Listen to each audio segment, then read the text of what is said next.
Greetings. I am speaking to you from Stockholm, Sweden, and the topic of today is why people have invested in gold throughout human history.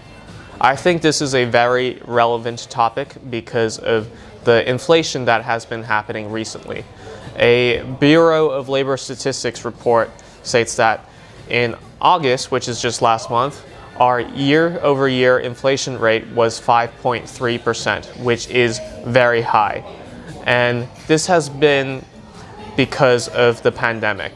A lot of governments, not just the United States, have been printing a lot of money to fund government programs during the pandemic and also to support businesses, because a lot of businesses have suffered throughout the pandemic because of lockdowns, because of being forced to shut down.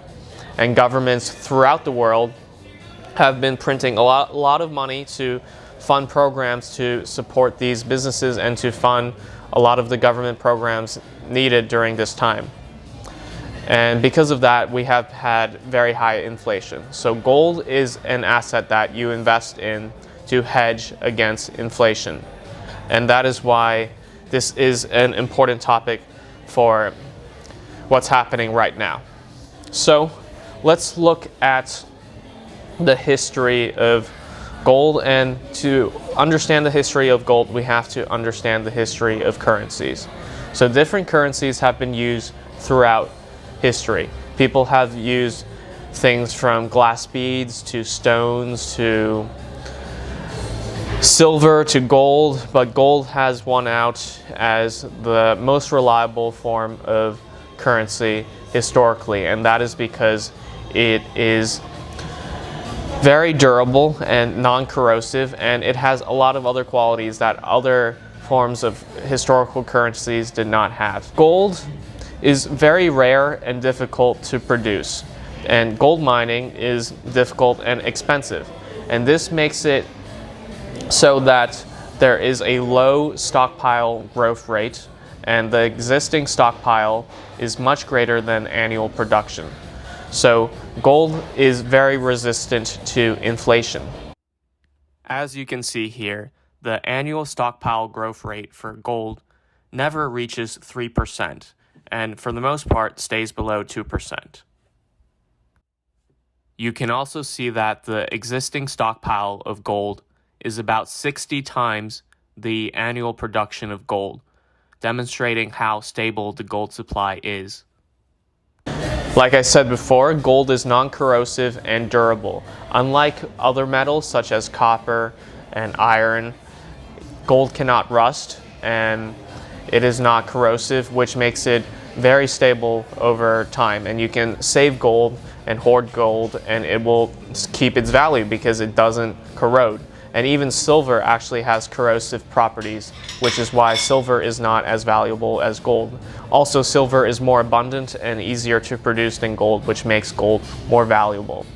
Again, even though gold is rare, it is not as rare as platinum or diamonds, which means that gold is in the perfect situation where it's not too rare, but it is also rare enough so that it is valuable and hard to produce, which makes it resistant to inflation. So it is an ideal form of currency. So throughout human history, many successful societies have used gold and gold coins as their primary source of currency. Of course, silver was often used as well, but gold was usually the more valuable one. During the 19th century, a lot of countries adopted the gold standard when they developed paper currencies.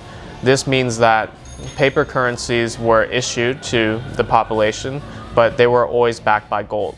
You can always exchange the paper currency you had for gold. And this lasted in a lot of countries until World War I and until the 20th century. A lot of European countries left the gold standard during World War I. So even though during the 20th century, a lot of countries left the gold standard and don't follow the gold standard anymore, gold is still valuable because even though the countries say they are demonetizing gold, their actions don't reflect that. A lot of central banks are hoarding gold and having gold reserves and purchasing golds and keeping gold, which makes gold more valuable. even if they started selling off their gold, there is a high commercial and industrial demand for gold because gold is very useful and beautiful, and that will keep gold valuable. For example, gold is very beautiful and can be used in jewelry, and diamonds and platinum as well, even though they're not reserve currencies, are extremely valuable because of their qualities and for their beauty.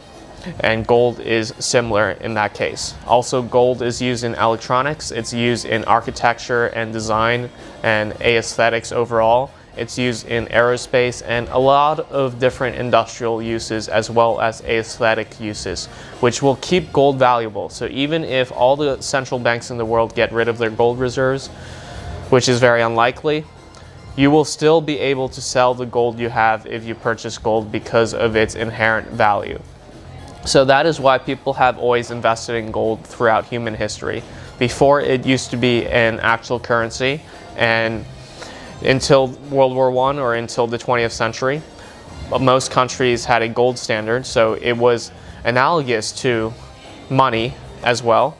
And even now, even with the official demonetization of gold, governments haven't been acting like it is actually demonetized because it still collects gold reserves and it's still treating it as a reserve currency. And even if that was not the case, gold is still inherently valuable because of its value in aesthetics, in jewelry, in design, architecture, and industrial uses, etc. And you will always be able to sell your gold, which keeps gold valuable, and that is why people have always invested in gold throughout human history, especially when inflation is becoming a problem and you can't rely on your government fiat currency.